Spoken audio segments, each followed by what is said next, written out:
Ott tartottunk, hogy kiesett a postás, és hogy a fradisták elkönyvelték, hogy a Fradiban és aztán igen, hát úgy volt, és úgy is volt az végeredményben, hogy volt egy intézője a Ferencvárosnak, a beceneve, hogy is volt, Dumás, úgy hívták. Nagyon értelmes fickó volt, az felvitt az elnökhöz. És hát nem kellett neveket emlegetni. Kérdezősködött, hogy hát vagy jönnék a csapathoz, mert hát nem régóta jöttem az altifogságból, nem tudtam úgy összeszedni még magamat. Munkás gyerekek, munkásszülőknek vagyok a fiam, meg én is végeredményben. Az volt a Vas és Esztergályos. És hát valamit szeretnék belöltözni, meg mit tudom én. Hát az, hogy ez a sokba kerül. Hát nem sokszor. Mi nekünk olyan játékos kell, azt mondja, hogy kiemelte, aki szívből jön a Ferencvároshoz. Mondom, nézze. Én szívből jövök a Ferencvároshoz, mert én a Ferencvárosnál Sárosi doktornak, Hádának, meg a többieknek gyerekkoromban labdát szedtem itt éveken keresztül. Mondom, és úgy kerültem a Ferencvároshoz is, mint apró gyerek játékosnak, hogy Grundon fociztam, és egyszer csak odájött egy idős bácsi, térdig ért, bokáig akarom mondani, bokáig ért a téli kabátja, és odahívott, hogy gyere csak ide, fiam, és ilyen nyálaszta a ceruzáját, úgynevezett tintaceruzát. Hogy hívnak téged? Följegyezte a nevemet. Akarsz a Ferencvárosba játszani? Mert csak néztem.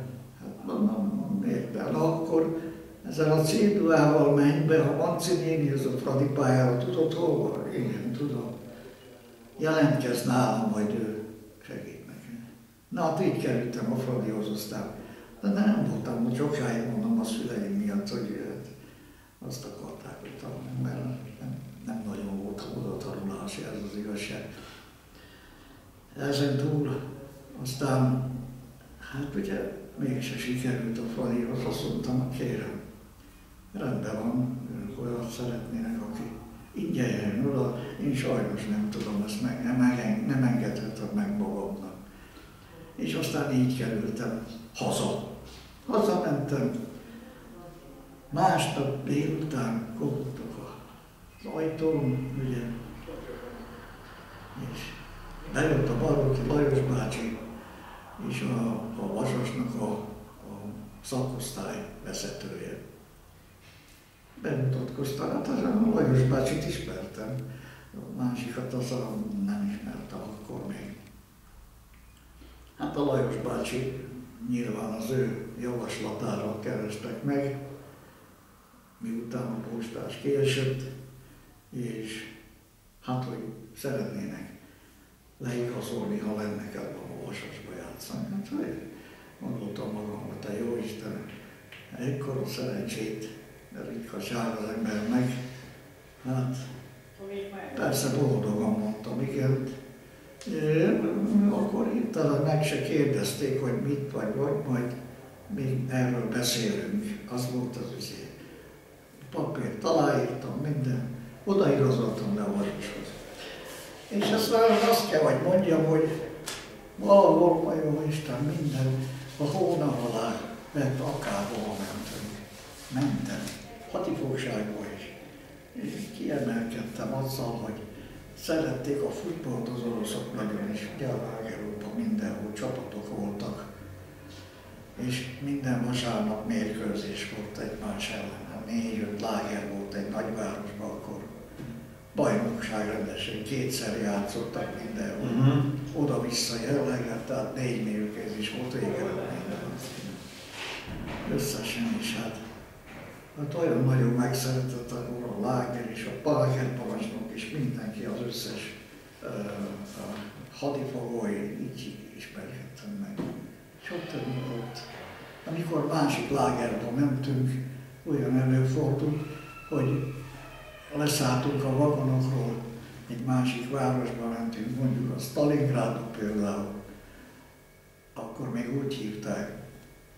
És mikor a kapun mentünk be, akkor kiabálták a nevemet. Hát mondja a barátom, hogy te, aztán te azt nevedet kiabálják. Nem valós. Aztán tényleg hallom, hogy Radulyi, nem tudták úgy kimondani rendesen. Úgy töltöttem a kezet. Mindjárt kijöttek a sorból, vittek a lágerparancsnokhoz, ott meg volt örülve futballért. Hogy ott futball kell, hogy legyen a lágerban, meg mit tudom én. Hát mondjuk a szervezést nem én intéztem. Volt egy idősebb játékos, egy csabai gyerek, a kis Laci egy nagyon rendes fickó volt, és azt szervezte meg, ez állította össze a csapatot. Egy pár mérkőzést játszottunk, egymás között minden, és akkor mindig kiválogatott, ő is játszott. Játékosokat így lett egy csapatunk. Aztán, és ez ment folyamatosan mindenhol.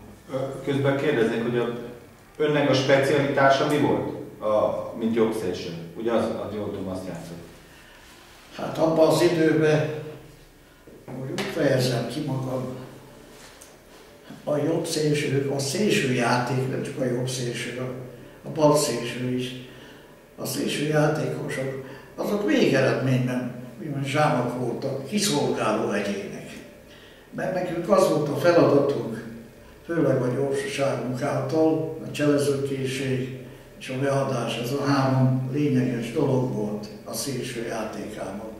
El kellett menni, a szélen ki kellett csalni a hátvédet onnan középről, és akkor vissza kellett gurulni. Ha nem támad meg, akkor le kellett vinni a kapufa többé, és onnan visszagorítani.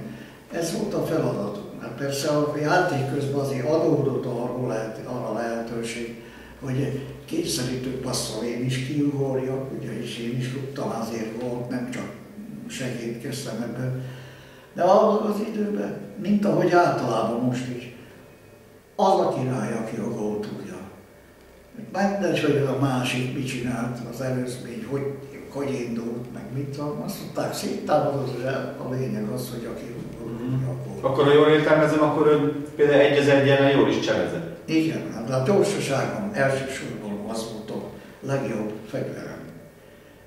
Ez a kényszerítő passzjáték, az jött akkor a divatba, itt nálunk legalábbis. Itt találták fel, ez magyar találmány volt. Azért volt az, hogy most legutóbb nyilatkoztam egy ilyet a mérkőzés után, a Zalaegerszeg mérkőzés után szintén hasonló képen, hogy hát abban az időben azért volt az 50-es, 60-as években, még a 60-as években is olyan híres a magyar futball, hogy rettegett mindenki ettől a magyar csapatoktól, válogatottól, de rendes klubcsapatoktól is. Mert minden csapatban volt nem 1-2, hanem 6-8 meghatározó játékos. Ha 2 rosszul játszott, akkor sem volt gond különösebben. Na és ugye ez a 50-es év, 60-as években játék, hát akkor mondtam, hogy ez olyan volt, mint annak idején. Rettegett a világtól, mint Attilától annak idején, a nyigaitól, vagy a Isten ostorától. Hát olyan volt a magyar futball. Jó pincét, mindenért el lehetett menni, ha lehetett, de ne beszéljünk, hogy ment, vagy mint ment az egész.